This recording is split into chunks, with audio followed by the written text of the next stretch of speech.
Leamington, stuck at their task, got a goal from a sloppy goal on our part from a set piece, and then we sort of wobbled a bit, showed a bit of a lack of character really between the squad to just dig in there and get back to the way that they were doing things. But managed to get another goal. Thought we'd just see it out comfortably then, and then it's nervy time at the end. We just didn't do what we normally do. We weren't aggressive enough, I didn't think, against them, and we weren't organised enough. We didn't have any leaders really. We lacked a couple of leaders out there, and that disappoints me a little bit. But at the end of the day, we said we just needed a win somehow, by hook or by crook, and fortunately we did. And it's unfortunate for Leamington really. Do you feel it's kind of just that time of the season now, where just the nerves are setting in and people are sort of like losing a little bit of focus, and then the tension is getting? I think so.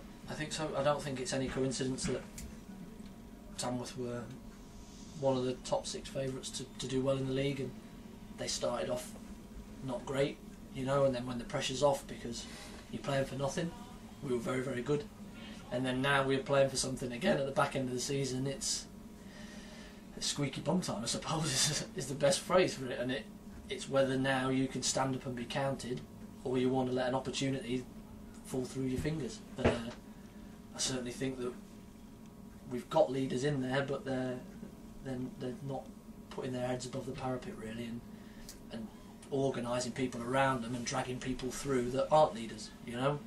But we won. I'm pleased with the win. We could have easily lost, but we've got a good goalkeeper.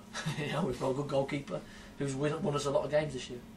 Yeah, I mean, great start you got off to as well. Brendan Daniels back in the side. That set piece delivery that he has, it kind of, you know, showed what you've been missing really. Yeah, it causes all sorts of problems, and it's a threat, and it's certainly a gun in our armoury. I thought he started off brilliantly. First 20 minutes a real handful, but he hasn't played for 7 weeks or whatever, and so it probably tapers off. But he does give you that in your team. Yeah, we started off great. We thought we moved the ball well. We had threats going in behind. We've picked up a couple of knocks today, which won't help. But yeah, we won. Things are tightening up again. We're less than 4 points. We're 1 point, I think, off the playoffs now. So anything to go. We go to Barrow and try and give it a go up there. Yeah, Danny Newton for them. He's a bit of a menace, isn't he? He caused a few problems. So. Did really well. Really well. Puts himself about. Runs. Did he score the second as well? Yeah, good finish. Yeah, good player. I like him. He's a threat.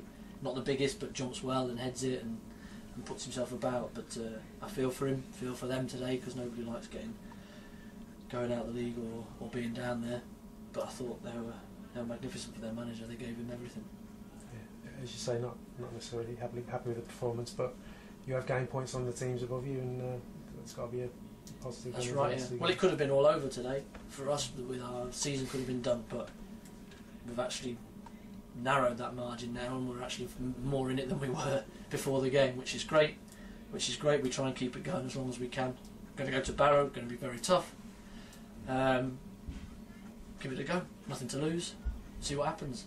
They're top of the league, so it should not need any sort of a team talk really to go out there and do what they're good at. Yeah. Touched on the injuries there. Paul Greeny, yeah, slight muscle hamstring maybe. Caden over on his ankle. Hibbo is Achilles. Brendan is Achilles. Anybody else I've missed there? That's half the team, isn't it? Wrap them up in cotton wool, and we look to go again on Saturday. Jav as well, and Chris Smith both missing today. Yeah, Chris Smith had his dad's funeral yesterday, which was a big hit on him. But yeah, Jav's trained on Thursday, but didn't have a great reaction to it. Still a bit sore, but another week might just do it. We'll have to wait and see.